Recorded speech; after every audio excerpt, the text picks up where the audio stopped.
প্রিয় শিক্ষার্থী, অনলাইন ক্লাসে তোমাদের স্বাগত। তোমরা আশা করি ভালো আছো, সুস্থ আছো, নিরাপদে আছো, স্বাস্থ্যবিধি মেনে চলবে, নিরাপদে থাকবে। তোমাদের আজকে আমি আলোচনা করব দ্বিতীয় পত্রের 10ম অধ্যায় নিয়ন্ত্রণ।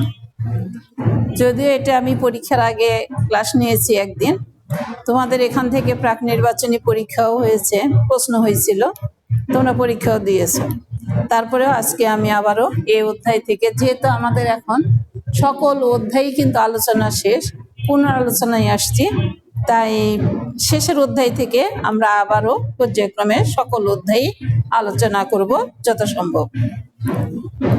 আজকে হচ্ছে নিয়ন্ত্রণ শেষ অধ্যায় থেকে, কারণ প্রথম অধ্যায় থেকে আবার একাদশে ক্লাস নিচ্ছি, এর জন্য দুইটা একই সঙ্গে একটু গরমিল হতে পারে, এলোমেলো হতে পারে। এর জন্য আমি দ্বাদশের ক্লাসটা শেষের থেকে নিচ্ছি আর একাদশের ক্লাস প্রথম থেকে শুরু করছি। নিয়ন্ত্রণ তোমাদের কিন্তু রিভিশন, এখন তোমাদের সকল অধ্যায় কিন্তু আলোচনা শেষ, তোমরা প্রি টেস্ট পরীক্ষাও দিয়েছো। এখন নিয়ন্ত্রণ ব্যবস্থাপনা যে 7টি কাজ, সর্বশেষ কাজ হচ্ছে নিয়ন্ত্রণ। ব্যবস্থাপনা হচ্ছে পরিচালনার কৌশল। ব্যবস্থাপনা প্রাতিষ্ঠানিক লক্ষ্য অর্জনের জন্য যাবতীয় উপায় উপকরণগুলো সুকৌশলে পরিচালনা করা। যিনি এটা সুকৌশলে পরিচালনা করতে দক্ষ, তাকে বলা হয় দক্ষ ব্যবস্থাপক। তাহলে ব্যবস্থাপনার কাজগুলো সুষ্ঠু এবং সুশৃঙ্খলভাবে পরিচালনা করাটাই হচ্ছে একজন দক্ষ ব্যবস্থাপকের কাজ। এই ব্যবস্থাপকের বা ব্যবস্থাপনার যে 7টি কাজ, সর্বশেষ কাজ হচ্ছে নিয়ন্ত্রণ।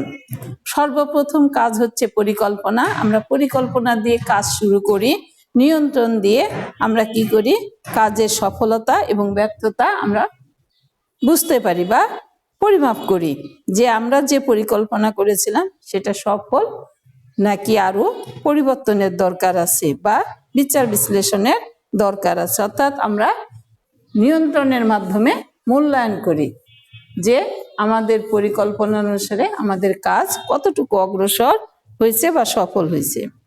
এটা হচ্ছে নিয়ন্ত্রণ। নিয়ন্ত্রণ পরিকল্পনা, যেমন পরিকল্পনা ছাড়া প্রাতিষ্ঠানিক লক্ষ্য অর্জন সম্ভব না, ঠিক তেমনি কিন্তু নিয়ন্ত্রণ ছাড়াও আমরা সফলতা আশা করতে পারি না। এজন্য কিন্তু বলা হয় যে হচ্ছে পরবর্তী পরিকল্পনার ভিত্তি হচ্ছে নিয়ন্ত্রণ, এবং এটা হচ্ছে অবিরাম প্রক্রিয়া, চলমান। তাহলে নিয়ন্ত্রণ কি? নিয়ন্ত্রণ হচ্ছে প্রাতিষ্ঠানিক লক্ষ্য অর্জনের জন্য আমরা যে আদর্শ মান নির্ধারণ করি সেটা সঠিকভাবে প্রয়োগ হয়েছে কিনা, বা এর আদর্শ মান অনুসারে প্রকৃত কার্যফলের পরিমাপ করে বিচ্যুতি নির্ণয় এবং প্রয়োজনীয় সংশোধনীমূলক ব্যবস্থা গ্রহণ করাটাই হচ্ছে নিয়ন্ত্রণ। পূর্ব নির্ধারিত আদর্শ মানের সাথে প্রকৃত কার্যফলের তুলনা করে বিচ্যুতি নির্ণয় করে সংশোধনী ব্যবস্থা গ্রহণ করাটাই হচ্ছে নিয়ন্ত্রণ। আমরা নিয়ন্ত্রণে কি করব? পূর্ব নির্ধারিত যে আদর্শ মান আমরা পরিকল্পনায় নিয়েছিলাম, সেই আদর্শ মান অনুসারে কাজ হয়েছে কিনা, অর্থাৎ আদর্শ মানের সাথে প্রকৃত কার্যফলের আমরা তুলনা করব, এবং যদি না হয় তাহলে আমরা কি করব? বিচ্যুতি, অর্থাৎ কোথায় ত্রুটি বিচ্যুতি আছে এটা বের করে প্রয়োজনীয় সংশোধনীমূলক ব্যবস্থা গ্রহণ করাটাই হচ্ছে নিয়ন্ত্রণ। নিয়ন্ত্রণের মাধ্যমে আমরা দেখব যে আমাদের আদর্শ মানের সাথে প্রকৃত কার্যফলের পার্থক্য কোথায়, এবং যদি থাকে তাহলে আমরা এর কারণ উদ্ঘাটন করে পরবর্তী পরিকল্পনায় প্রয়োজনীয় সংশোধনীমূলক ব্যবস্থা গ্রহণ করব। এটাই হচ্ছে নিয়ন্ত্রণ। নিয়ন্ত্রণ যদি না থাকে তাহলে কখনোই প্রাতিষ্ঠানিক লক্ষ্যে পৌঁছা সম্ভব হয় না। এজন্য নিয়ন্ত্রণ হচ্ছে আমাদের জন্য গুরুত্বপূর্ণ, অর্থাৎ পরবর্তী পরিকল্পনার হচ্ছে ভিত্তি হচ্ছে নিয়ন্ত্রণ। নিয়ন্ত্রণ অবশ্যই আমাদের করতে হবে। পরিকল্পনার জীবন আমাদের জন্য অপরিহার্য, নিয়ন্ত্রণও কিন্তু তেমনি অপরিহার্য।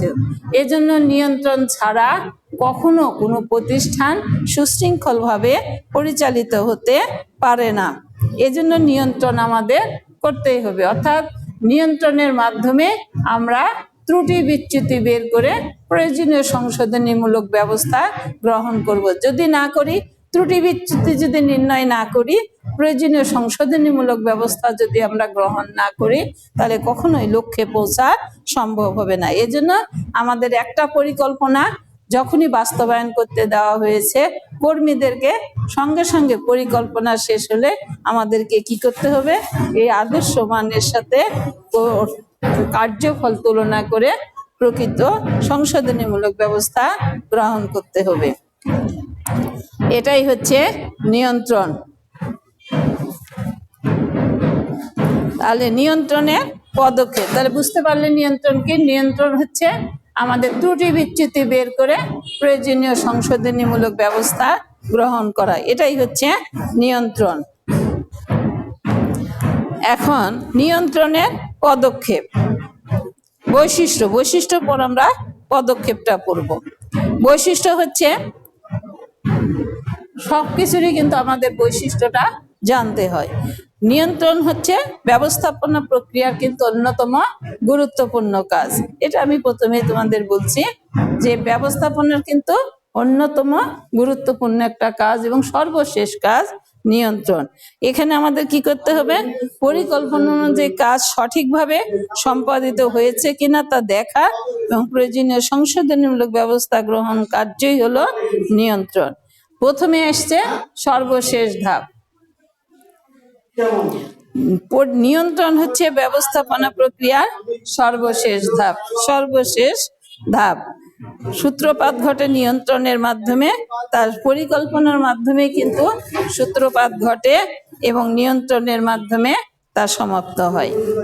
আর ভিত্তি নির্ভরতা, নিয়ন্ত্রণ কার্য সবসময় কোনো ভিত্তি বা মান নির্ভর করে পরিচালিত হয়, অর্থাৎ নিয়ন্ত্রণ কার্য ফলাফল তুলনার জন্য কোনো পূর্ব নির্ধারিত মান বা ভিত্তি বা পরিকল্পনার প্রয়োজন পড়ে। অর্থাৎ ভিত্তি নির্ভরতা, আমরা আগে আদর্শ মান নির্ধারণ করব, তার উপর ভিত্তি করে আমরা নিয়ন্ত্রণ কার্য পরিচালনা করব যে আদর্শ মান সঠিক অনুসারে কাজ হয়েছে কিনা। কালান্তিক কাজ, কোনো নির্দিষ্ট সময় পরে পরে যে কাজ করা হয় সেটাকেই বলা হয় কালান্তিক কাজ। আমরা কিন্তু নিয়ন্ত্রণও করি একটা নির্দিষ্ট সময় পরে পরে, অর্থাৎ পরিকল্পনা বাস্তবায়নের যখন শেষ পর্যায়ে তখন আমরা নিয়ন্ত্রণ কার্যক্রম পরিচালনা করি যাতে পরিকল্পনা সঠিকভাবে বাস্তবায়িত হয়েছে কিনা। আর যদি হয়ে থাকে তাহলে তার ত্রুটি বিচ্যুতি যদি কিছু থাকে তা আমরা তখন নির্ণয় করে থাকি। অবিরাম প্রক্রিয়া, এটা কিন্তু অবিরাম প্রক্রিয়া, অর্থাৎ চলমান প্রক্রিয়া। তারপরে আসছে ব্যাপ্তি। নিয়ন্ত্রণের ব্যাপ্তি বা বিস্তার পরিকল্পনার ন্যায় প্রতিষ্ঠানের সকল স্তরে পরিব্যাপ্ত। প্রতিষ্ঠানের মূল পরিকল্পনার আলোকে প্রতিষ্ঠানের বিভিন্ন স্তরে কিন্তু পরিকল্পনা প্রণীত হয়। তার মানে এটারও কিন্তু ব্যাপ্তি বিস্তৃত, পরিকল্পনার মতো সর্বক্ষেত্রে যতদূর আমরা পরিকল্পনা পরিচালনা করি সব ক্ষেত্রেই আমাদের নিয়ন্ত্রণ কার্য পরিচালনা করতে হয়। তারপরে এসছে ঊর্ধ্বতন সম্পাদিত কাজ। নিয়ন্ত্রণ এটা ঊর্ধ্বতনদের কাজ, পরিকল্পনাও ঊর্ধ্বতনদের কাজ, নিয়ন্ত্রণটাও ঊর্ধ্বতনদের কাজ। পরিকল্পনাও কিন্তু তারা তৈরি করে এবং এই পরিকল্পনায় কোনো ত্রুটি বিচ্যুতি আছে কিনা সেটা নিয়ন্ত্রণের মাধ্যমে সম্পন্ন করা হয়। পরবর্তী পরিকল্পনার ভিত্তি, পরিকল্পনা নিয়ন্ত্রণের মাধ্যমে আমরা কি করি, পরবর্তী পরিকল্পনায় আবার যদি কোনো ত্রুটি বিচ্যুতি থাকে সেটা সংশোধন করে থাকি। এজন্য পরবর্তী পরিকল্পনার ভিত্তি হচ্ছে নিয়ন্ত্রণ। নিয়ন্ত্রণের ত্রুটি বিচ্যুতি বের করে পরিকল্পনায় আবার নতুন ভাবে কিন্তু আমরা সংশোধনীমূলক ব্যবস্থা গ্রহণ করে পরিকল্পনা তৈরি করে থাকি। তাহলে এই বৈশিষ্ট্যগুলো অবশ্যই নিয়ন্ত্রণের মধ্যে থাকতে হবে। তাহলে তোমরা যদি প্রত্যেকটা ধাপ যদি তোমরা মনে রাখো তাহলে এখান থেকে উদ্দীপক আসলে বুঝতে পারবে যেটা নিয়ন্ত্রণের কোন বৈশিষ্ট্যের উপর ভিত্তি করে উদ্দীপকটা তৈরি করা হয়েছে। এজন্য প্রত্যেকটাই কিন্তু তোমাদের জানতে হবে, তা না হলে উদ্দীপক পড়ে তোমরা কিছুই কিন্তু বুঝতে পারবে না। তারপরে আসছে নিয়ন্ত্রণ প্রক্রিয়ার পদক্ষেপ। নিয়ন্ত্রণ প্রক্রিয়ার পদক্ষেপ। নিয়ন্ত্রণ প্রক্রিয়ার পদক্ষেপ, এই পদক্ষেপ কিন্তু ধারাবাহিক। অনেক সময় আমরা কি করতে পারি, ছকের মাধ্যমে উদ্দীপক তৈরি করতে পারি। এখানে দেখো নিয়ন্ত্রণ প্রক্রিয়ার পদক্ষেপ 5টি দেওয়া আছে ছকের মাধ্যমে।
আমি একটা ইয়া ধরছিলাম আমার শরীর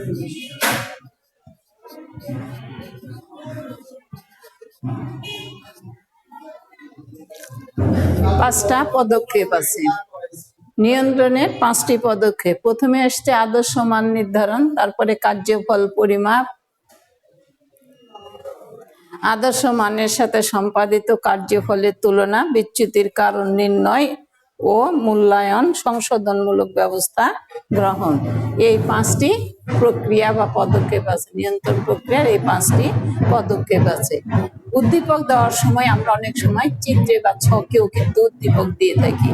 এখানে প্রত্যেকটা বক্স করে আমরা কি করতে পারি,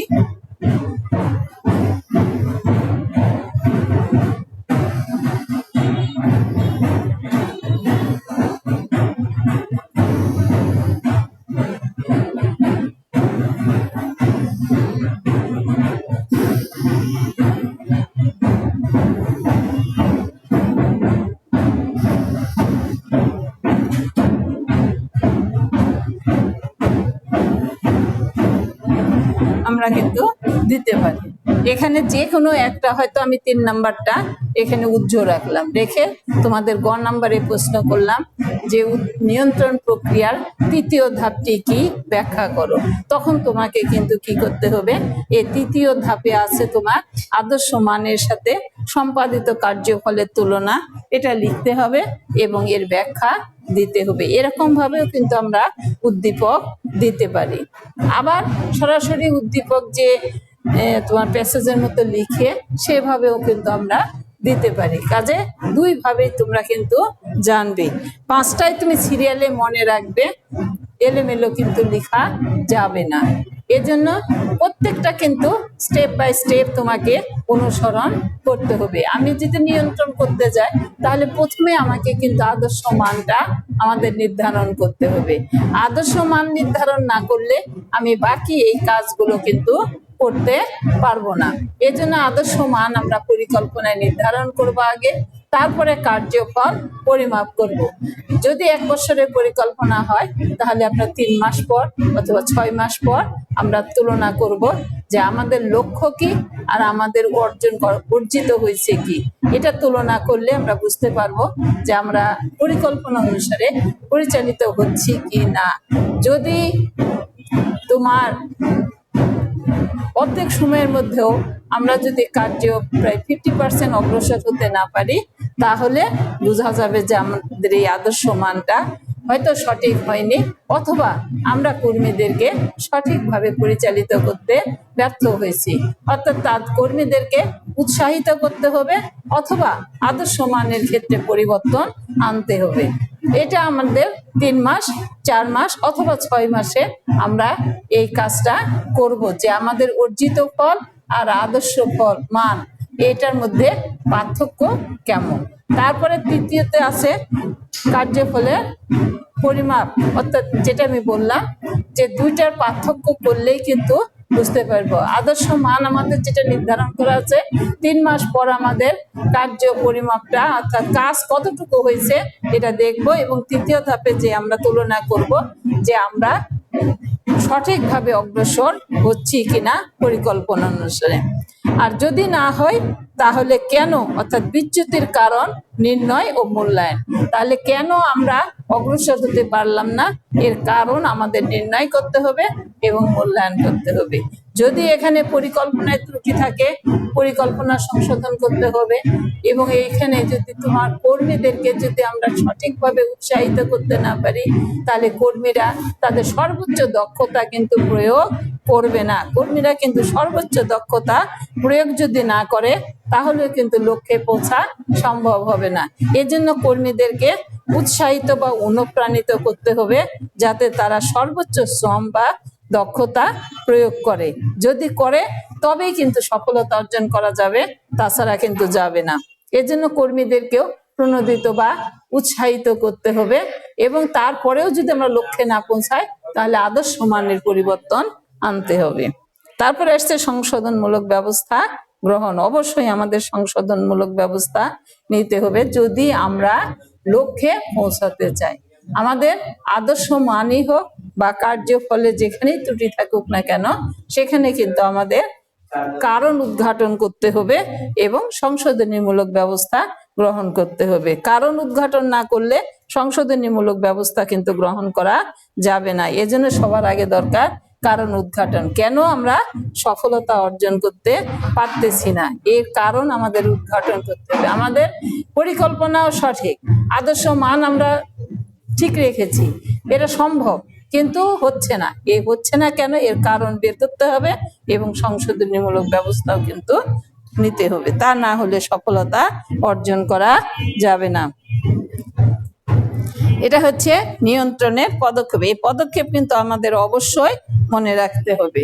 যদি আমরা নিয়ন্ত্রণের এই পদক্ষেপগুলি ধারাবাহিকভাবে অনুসরণ না করি, তাহলে পরিকল্পনা ও সফলতা আসবে না। এজন্য নিয়ন্ত্রণ হচ্ছে পরবর্তী পরিকল্পনা ভিত্তি কিন্তু, এবং এটা অবিরাম প্রক্রিয়া। এখানে আমাদের কিন্তু সকল কাজে ধারাবাহিকভাবে সম্পূর্ণ করতে হবে।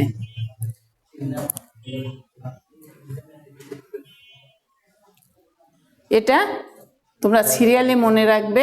এটা অনেক সময় ছক আকারেও কিন্তু উদ্দীপক থাকতে পারে, অথবা প্রশ্ন আকারেও কিন্তু, অর্থাৎ প্যাসেজ আকারেও কিন্তু এই উদ্দীপক থাকতে পারে। সেখানেও কিন্তু আমরা দিতে পারি যেখানে কোন নিয়ন্ত্রণের কোন পদক্ষেপের কথা বলা হয়েছে ব্যাখ্যা করো।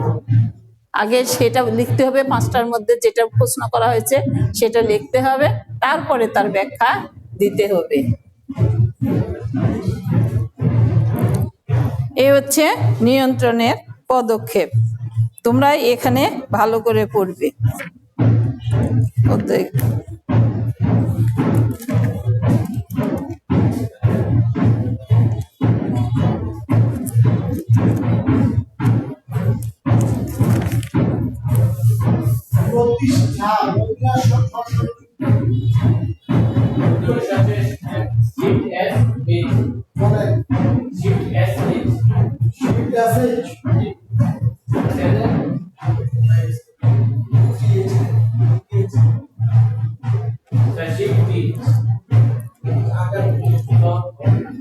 আজকে এ পর্যন্তই।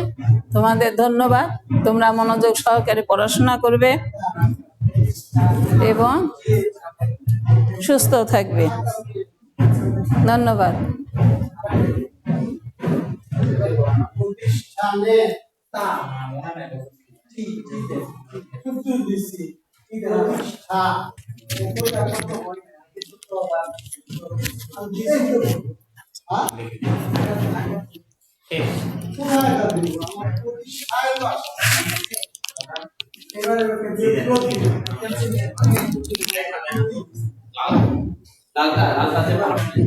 লাল কালি আছে মোটা, লাল কালি পার্মানেন্ট।